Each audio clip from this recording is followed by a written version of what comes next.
The automotive industry is set for a revolution that will disrupt and reshape global business, threatening the survival of every organization. To make sure you survive and win in the new automotive game, automotive growth expert Roberto Dal Corso has interviewed global experts from the automotive industry to identify the changes and the impacts that are coming to keep you ahead of the curve. Hi everybody, and welcome to the leading disruptive automotive trends from around the world. And today we have a very special guest and a very good friend from way back. We have Angelo Morino, all the way from Brazil, Sao Paulo. Welcome, Angelo. Thank you so much for your time. Thank you, Roberto, my old friend. I think that we have met maybe 20 years ago, okay? in Cleveland. It's 2000, when he married with Arvin. Long time ago. It was a long time ago. We were younger, not better looking, just younger. Yeah, you are living in South Africa, remember that? I do. I mean, but Angelo, you've been in the automotive industry for a long time in Brazil.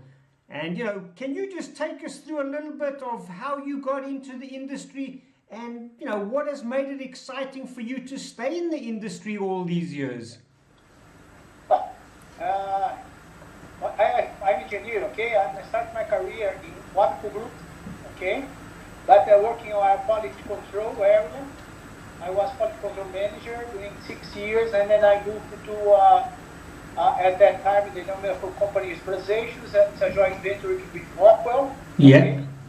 And then we started to work in America, in Rockwell Brasileiros in Brazil. That's in 1997. And when the group American Rockwell assumed the 100% of the shares in Brazil, that belongs to the family Vidigal group, okay?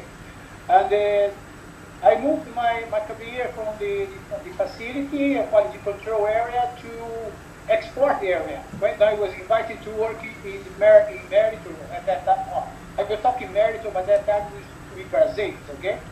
And but then I started there and stayed there for 26 years, okay? My career was in commercial area. I was marketing manager. I was account manager for OE. But I stayed working in aftermarket more or less 21 years. Wow. In America, yes. And I was the head of the aftermarket in South America during 14 years, reporting to someone abroad Brazil, normally Estados Unidos. You have the same boss several times.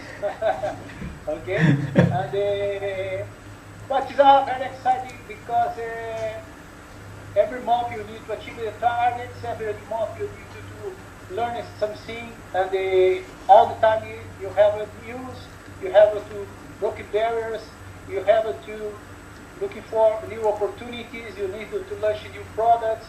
This is that it's very exciting during my career, okay?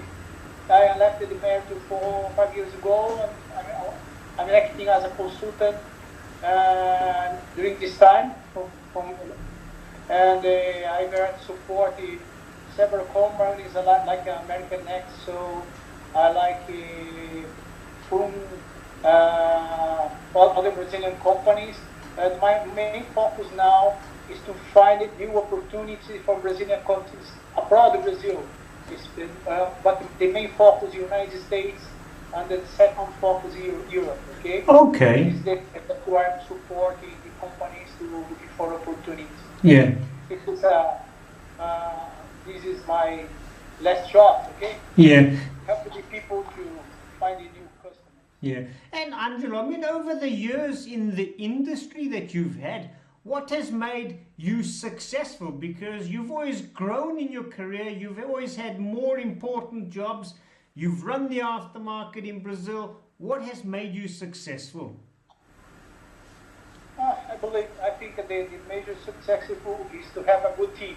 Okay, I used to have a good team. I used one of my bosses used to say that I used to have the dream team when they are famous the basketball team in America. You know very well our ex-boss Mark Kukila used to say that I have a dream team. I construct a good team.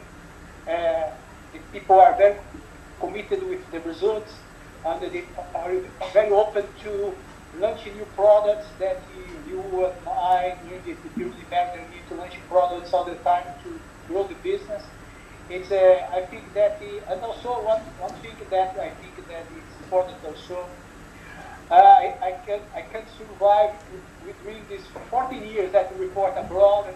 I changed the boss along 11 times. It's a very interesting because it's not easy. The aftermarket business, you introduce your boss for some customer in Brazil, and 1 year after you introduce a new boss, 1 year after you introduce a new boss, the people said, what's going on? I say, the people are promoting, they're doing a good job, okay? That is some challenges that, the main challenge is to survive in the automotive industry, marathon, the fierce company. Yes. You need to achieve the goal. This is important. This is the reason that I survived, my team survived, you need to achieve the goal. So It's important to comment that I left the Meridian because the Meridian made a good change in the world, and the 30% of the executives was fired, and the Brazil aftermarket business was closed, and it becomes a department that reported to the facility in Brazil, and all my team was left the company together. Okay, that's the main reason that I left the company. Then, but it's a very exciting time, and I used to belong to the union of the auto parts manufacturers. I was the leader of aftermarket there. The shoes during the around 5, 7, 6 years, and I have a strong relationship with the main customers still today. Okay, I still participating a lot in the Brazilian market, in meetings and in seminars, etc., etc. So your success, you also say, is achieve the targets and build a great dream team. Yes. Yeah. I think that this is important in your career to have good people working with you. Okay? Yeah. Without the people, you can construct a good sales, a team, a good casualty, and etc. Yeah, no, that is true. And I mean, Angelo, over the 20 plus years that you've had in the automotive industry, I mean, you must have seen Brazil and the industry in general change so much over the time that you've seen it. Can you just tell us some of the big changes that you have seen?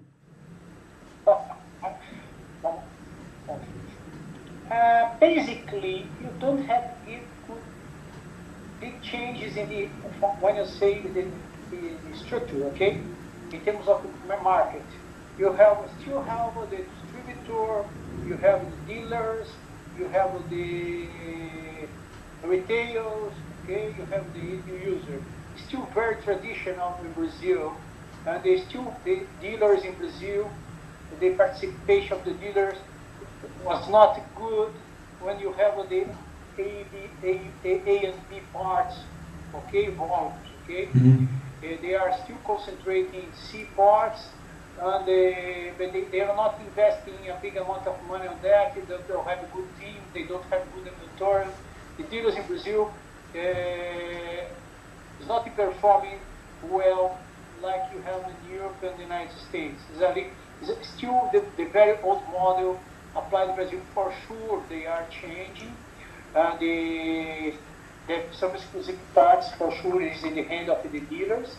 But the main fault, I think that one of the problem that we face in Brazil and affect for sure the aftermarket industry, business, not industry, was the Chinese parts. Okay, they are around started maybe 15 years ago, or a little bit more.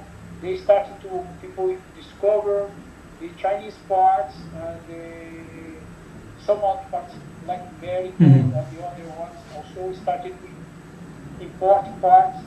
and in the packaging with the Merito brand and other companies' brand, and sell in the market. And also some distributors are still doing the same. Okay, are doing the same. This is that the big change that you face. For example, you joined. Maybe the total aftermarket in Brazil, I believe it is no more than 10% of the parts are produced in Brazil. 90% is coming from China or some parts from India. Okay. Okay. This is some big change that the aftermarket business face in Brazil. At the same time, you have the currency in Brazil is incredible because it's big and down. Every 3-4 years you have big change, and you need to take care about when you balance your import and export. You need to try to do your best to keep at the same level because if you have some changes, you can be affected immediately. For an example, you reduce your export because your product is not more competitive, and at the same time, if you are focused on just importing parts, if your currency change, you lose your share. That is the Brazilian market is very complicated in terms of that. Okay. Yeah. For example, 2 years ago, you are working for a company, you are exporting for a company that you worked for 20 years in the United States. That the dollar was exchange rate. Just an example was 3.8 when you quote. Okay. When you started to sell, the dollar was 3.1. Can you imagine the big problem that you are facing? Okay? Because it's impossible to have 50-20% margin that support on that in the international market. Other people working with a small margin, then you will be affected a lot. You have big problems. You are still facing problems because of that. Okay? This is the problem of the Brazilian people face in terms of the aftermarket in automotive industry. Okay, big changes, and also in terms of the changes that happened during this period. You used to have you have to produce in Brazil Mercedes, Volkswagen now, Ford, and Scania, Evolve. Okay, now you have new players, Chinese players. You have that. You have other companies came in, Upstart. You have a lot of people came to Brazil during this year. Yeah. It's also a big change that you face the market. For in terms of the truck industry, that is my kindergarten, and it's not big change. 3 or 4, 5 people more, or companies more. But if you quote the cars, you still have 5 players in the market. Now you have 20 players in the market. Then you have a a lot of companies in Brazil. And most of the world is here in Brazil. And as you know, in 2014, Brazil faced a big problem. And you are producing, just for an example, 200,000 trucks in 2013. And the number reduced in 2016 for 14,000, 440. It's almost 25%. 25% that used to have the map. You can imagine the problem that we face in Brazil. Yeah. This year, probably the truck will produce around 100,000. Okay. That used to have 5 years ago. Wow. Too big. They were recovering a lot. Because probably 3 years you are double, but because you are reducing 75%. This is a Brazilian market is very complicated. It's a big change in people came to produce here. Yeah. Then you have all the influence. It's important common that you have some barriers. Okay, you have some big tax to import products, but you are almost focused to survive in this model for a long period of years. Yeah. It's not a big change, but it's a very interesting and a challenge all the time. This is you need to guess what will be the currency in 3 months. Okay, this is the big problem. Yeah. Okay. Yeah, I mean, it certainly sounds, we've always spoken, it's a very complex market, it's a difficult market to do business in because of some additional factors, and you mentioned, the exchange rate, you mentioned the taxes that are coming in. I mean, from a market structure, it hasn't changed much, but it's become very much far more competitive with all the main brands and vehicle manufacturers being present. Yeah. Yeah. This is the when the Brazil faced the crisis in 2014, the industry and the automotive industry, all the segment, the automotive manufacturers or the OEs, but they are trying to find a way to export. Okay, the OEs try maybe 30% of the 2004 were export. They changed the focus a lot to try to find marketing South American market because your car market is you can say a little old-fashioned models. Okay, it's not so competitive in Europe and the United States or car. Then you need to look for South America company, Central America, South American countries, and then Central American countries. Okay. Yeah. And then you need to learn to export more. But it's due to I think due to the exchange rate, it's not the Brazilian auto parts manufacturer, the auto industry, you're not so good in terms of export due to this fact, because it's difficult. You start to sell, and then you have a big change in big exchange rate change, and then what you do in the next step? You face it. This is that the people are not so good in terms of export. Okay, yeah. You don't have tax benefits for the people that export. You don't have you have that around the world. In Brazil, you don't have that. Okay. You pay tax when you produce the steel, when to produce the part, you pay tax, and when assemble the product, the product, you pay tax. Then you don't have a big scale of these taxes, and they affect a lot of costs. Yeah. Then this is the one problem that you are all the time you are facing in Brazil. Okay. And it's a very interesting. You don't have the culture to keep the customers abroad. Yeah. It's difficult. When I go to the United States, people start to try to make some agreement. Never you have to sign up the first contract, 3 years contract, 5 years contract. No, just 1 year contract because it's a big high risk. Yeah. And then normally when you renew, it's 1 year more. No one likes to have 5 years contract because it's very, very, very complicated. Yeah. And I mean, so, is there any changes in maybe the legislation or from the government coming where they might incentivize the exports in the future? Because at the moment, South Africa had the system where for everything you export, you can offset the imports, but it doesn't sound like Brazil has something in place. All the time they are trying to have something that help the company that export. Okay? Yeah. But this kind of help is very, very, I can say, complicated to prove. Okay, that we are exporting the details about for the rule. All the time they are changing this rule. At this moment, as far as I know, they have a rule that you can recover, I think, 2% of tax. Just 2% of tax. It's not a big. The other time they have some rules. They change the rules because you have pressure in the government to support the companies to export. But when you say it's difficult to create rules when you have the exchange rate that it changes a lot. Yeah. If you have, for example, 1 year and a half ago we achieved 3.95. Now this year we achieved 3.21, 3.10. Quer dizer, it's we talk about 25%. Yeah. It's not difficult to have a rule that supports this kind of variation. Okay? Yeah. I understand.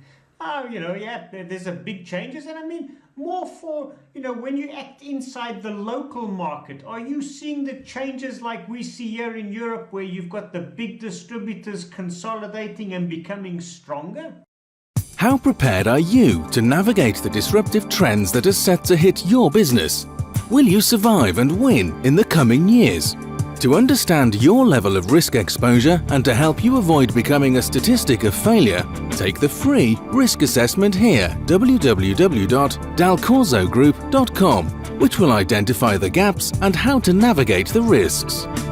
By taking the risk assessment, you get a chance to win a free 30-minute strategy session with automotive growth expert Roberto Dal Corso. Roberto can help you identify an amount equivalent to 7% of your total annual sales that you are leaving on the table each year. To survive and win, take action now and visit www.dalcorsogroup.com. Well, first, when you talk about how to the OEs, you just have one OE in Brazil that is not an international company. The name is Agrali, is not performing well. Okay, in terms of truck. In terms of car, you don't have any company, Brazilian company producing car here. When you talk about the parts manufacturer, like Meritor, I can say that 85% of the total sales is for international companies. Mm-hmm. And I can say that foundry, forges, and the stamping manufacturers that are Brazilian companies, Brazilian family companies. This is the companies that still survive, not to be acquired or joint venture with some company abroad. You have a big place in Brazil that they still have to be, like Prasley Group. Yeah. It's a Brazilian company. You have shares in the market. Maximum Group, of say, but it's a few big groups in Brazil that are surviving. Okay, you have a Simpal, it's a big group in terms of the foundry, stamping, etc. Yeah. And much engines, but it's still, you don't big change on that. Okay, you have some parts that will be acquired when the Japanese companies came to Brazil. They have agreement, international agreement to parts manufacturers. And then they came to Brazil and they're looking for someone that could do similar parts. They make some joint ventures. They had some acquisition, but not a big change that you have in Europe. Okay. And you have the Navstar, for example. They are talking in the future to have just one company. If they have the same in Brazil, they are joined.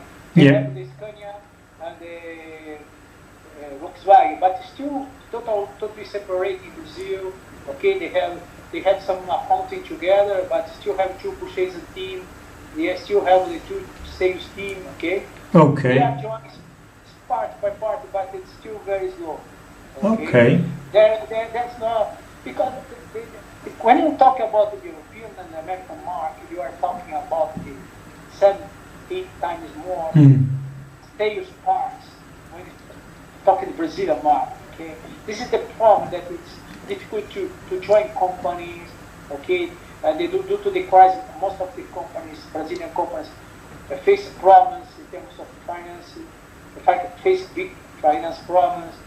Still maybe with some debts in the banks, etc. Yeah. It's difficult to have some doing it. We have some acquisitions, Brazil bought two or three companies in Brazil. But it's still very slow, this kind of change that you have in Europe, okay? Yeah. No, that is interesting. I mean, it's certainly a very different market with different difficulties locally. You know, whether it's the debt, the exchange, or trying to export out of the country, it's very, very different. And I mean, what else? You mentioned earlier you're now starting to help companies in Brazil that manufacture locally to export into the US as a primary market. I mean, what do you see are these companies' biggest problems that you're able to help them with? The big problem, I think, is that is really to focus in export. And they understand, the companies need to understand that the exchange rate it's part of the problem that you face several times if you keep the business abroad. Okay, sometimes you be very good for you because the exchange rate you go to with the exchange rate for 3.10 and the dollar you be 3.8, and you are making a big amount of money with just exchange rate, reducing cost, nothing. But also when you happen the other way, that the other side, okay, you need to assume that you lose some business, but you recover in the future. Yeah. This balance is difficult to convince the companies in Brazil. This is the big challenge, okay? And also, the bigger challenge is to participate with the international price, okay? Yes. When you go to US, all the people would like to go to US and sell to US and sell to Europe. It's a little more closed market, Europe. But because the market is bigger, then you need to, the volume is very high. And when you go to there, the people like to pay the foundry maybe we'll talk about $1 per kilo, 90 cents per kilo. But in Brazil, are selling for $1.50 per kilo. But if you be a player in this kind of market, you need to sell for the price of the market, not the price that you would like to have on the market. This is the problem that you are facing. The main problem that you are facing in Brazil is to convince the people that sometimes you make more money, sometimes you lose some money, but in the balance you survive. This is the reason that I talked at the beginning. Yes. Maybe you need to try to balance your purchasing team need to import at the same level that you are. For example, you are export 20% of the revenue of the company. You need to buy around 20% to import, because you can keep the level. Then you can. If you're making money buying, you are losing money selling. You balance, okay? Yeah. The second, when you happen there. And the reverse. That's and I mean. But the problem that it's normal. The people like to have the result at the end of the month, not at the end of the 2 or 3 or 4 years. Yeah. This is the problem that it's normal. You know that you are working for an American company. That's you need to have to achieve the result. It's this is the problem that the main problem that you face in Brazil to export. You can't be competitive in terms of foundry and forges, but it's difficult to compete in the gears and the other kind of parts that you have a manufacturing, because some companies here you have the old defection production line, okay? Yeah. It's difficult to compete abroad, okay? And in your experience, now that you started to look at it more, is the Brazilian product competitive against, I'm not going to talk about, the low-cost Chinese product, but against some Chinese, Indian, and Turkish products? Yes, you can compete, okay? The company that I'm working, one of the companies that I'm working for, you can compete with the Chinese, not in the low cost products, but Chinese good products and the Indian good products, okay? You can compete, okay? Okay. And also, you need to have quality. For example, the company that you are working for, you have quality. This is very important, okay? Yes. The market pays for a good product easily 10% more, okay? And we have a good brand, when you say that Brazilian products, the people understand now that you have equality, because you have all the OEs in Brazil, then you need to follow ISO, etc. All the IMS, etc. Rules that the OEs are created to improve the quality and reduce the cost, etc. Then to survive in Brazil, you need to have quality. Companies that have quality not survive. Yeah. Okay? This is the problem that we still facing some advantages against the Chinese products, because if our customer The people that buy parts from Brazil, they know that they will receive the same quality products in 1 year, no big change, no risk, no. Then I face problems because you know that they import a lot of new joints and you face big problems that the guy changed the products, they will not inform you, then you receive not get them, and then it's something that you have process here, okay? Yeah. This is the main problem. But it's I think that Brazil, this crisis that he helped to the people to think out of the box, okay? They need to be more creative, they need to focus more in quality, they need to know, all the companies need to reduce the costs a lot. Yeah. Right? And maybe now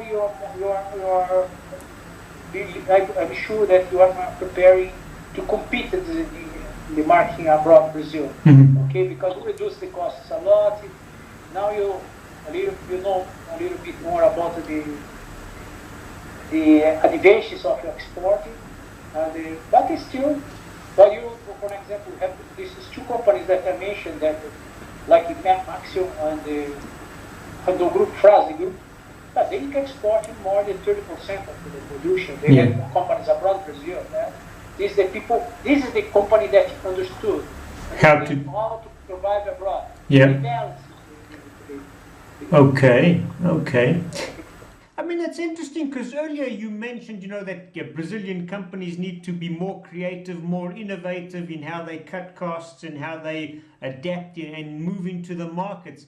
Have you seen a change within the companies driven by management at the high level to try and help internally for companies to be more creative, more innovative, or is that still not a automatic thing happening in the market from your side?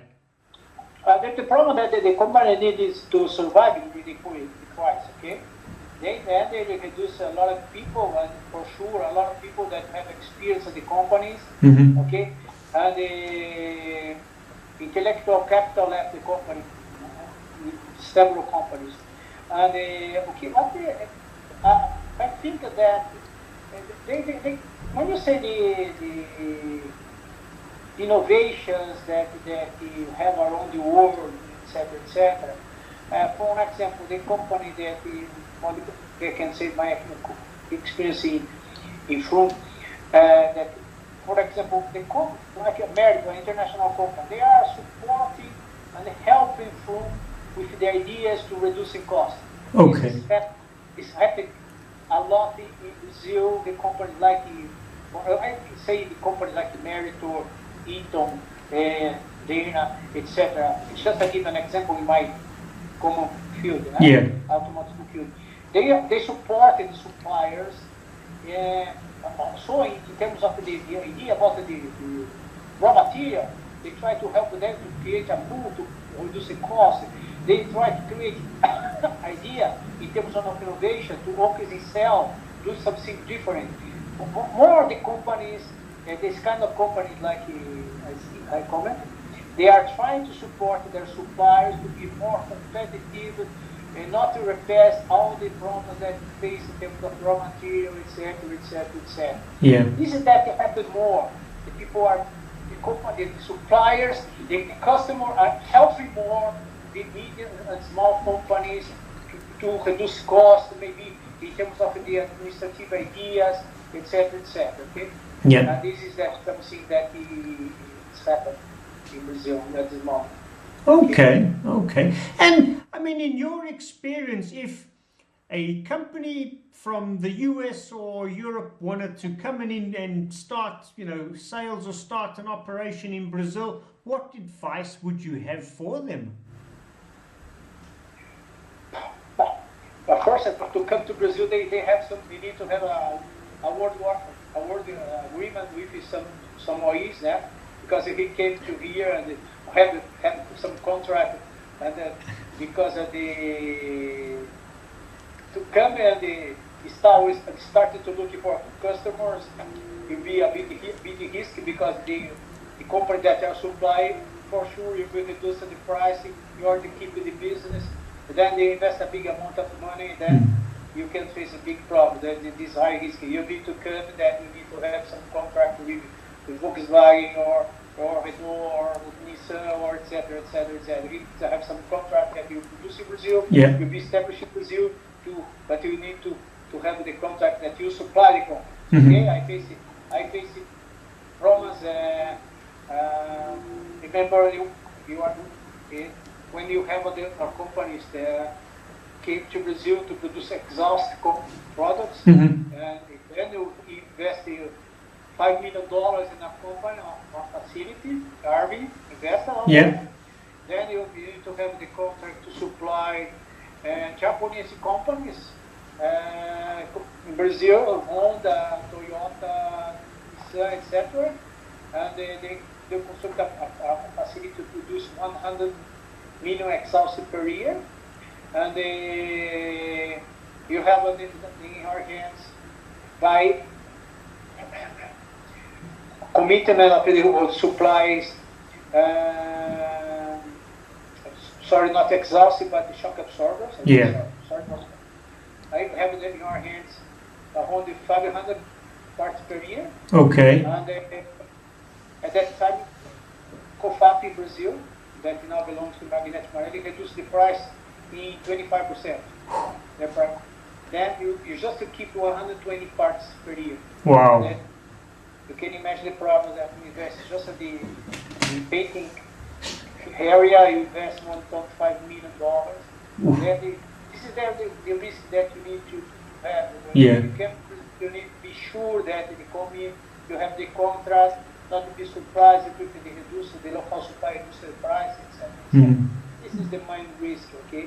When you come to if you are distributor and came to Brazil, it's a very interesting market, the aftermarket, and they have some European groups to Brazil, and they have two groups that came to Brazil, one American, and they start.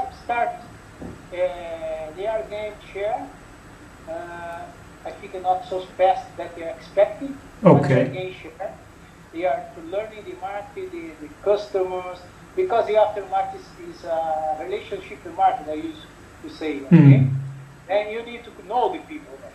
You need to shake the hand. You need to have lunch. You need to have dinner. You need to visit. It's not a computer. It's not an internet business. No. In Brazil, is still on that field. Okay, maybe the future can change, but then they need to have good people that people know the market, to open doors, to the customers, etc. This is the challenge that it is. Distributor that came to Brazil, or is it the same that all the time you have challenges, and the people have challenges around the world. Then you came to the people that came to Brazil in 2012, in 2013, then the market reduced 25%, 55%. 1 year, the people invest a big amount of money, and the surprise, the market disappears. Wow, that's scary. That's scary. And I mean, your plans for this year? Are we going to see you at Automechanica helping some of the Brazilian companies come across to Europe? They have the auto parts manufacturer, CDPS. They used to have a big booth in Automechanica. And normally they came with the only 15, 20 associates. Okay. And they have some companies like Zen Metallurgica, Zen. They have 3 or 4 that they used to have a booth, the Automechanica show in UK.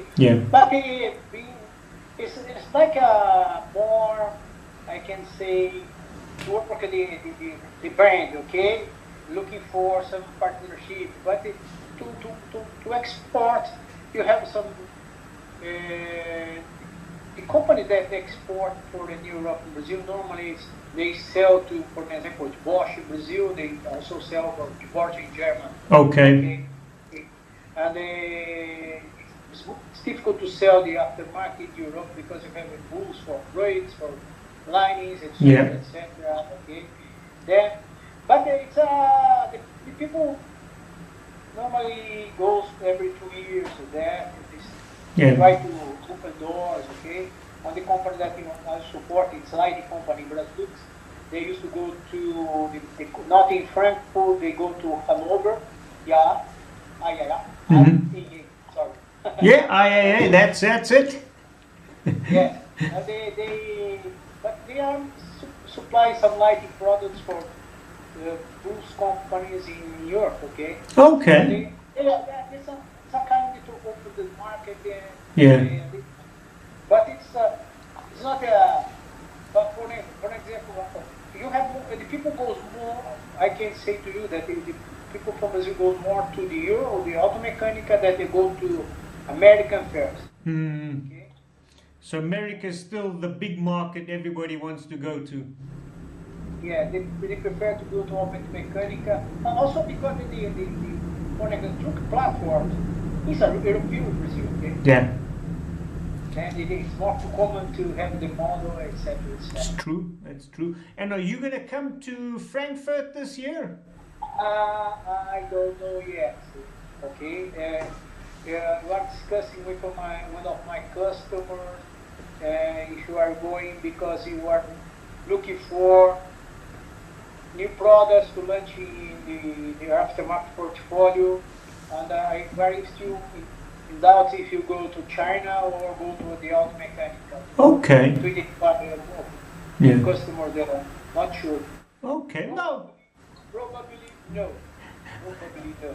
That's a pity. I was hoping to see you. Thank you. I should hope to go there. Okay? Thank you. You let me know. And changing gears a little bit, I mean, I know that when I met you, your wife was writing children's books. Does she still do that? Yes. Working a lot because they are to children, the book, when they give their books collection, 8 books, probably next 1 week, 10 weeks, she'll finish this job. Wow. And but it started, I can say, in August last year. Yeah. Okay. Yeah, they reduce your travels a lot. Okay. I'm going to France on April 18th. Okay. Yeah, and stay 2 weeks there to drink good wine. And I have a birthday of a daughter of my cousin. Then and it will be very nice. We meet the family there. Nice. No, that is good to hear. And I mean, Angelo, I know you play tennis. Are you still playing tennis actively? Yeah, I just play tennis, bicycle. Yeah? Swimming. Yes. Yeah, but I mean, you... At least swimming 2 times per week and tennis 3 times per week. Wow. No, but you have the perfect weather in Brazil. You've got great weather for sport. Yes, the weather is great. Yes, for sure. It's true. And now it's raining a lot, but it's okay, it's nice. No. Angelo, I can only say thank you so much. I know you've pushed for time, and I can only say thank you for making yourself available. Thank you for coming on and talking to us. Thank you, Robbie. It's a pleasure for me to talk with you again, always. Hey, my pleasure, and thank you so much, Angelo. Bye. I hope that you have enjoyed and found value in watching this interview. If you want to learn more about the leading disruptive automotive trends impacting the industry, check out www.dalcorsogroup.com. I encourage you to share it with colleagues that will appreciate great industry insights. Join us tomorrow for more experts from around the world.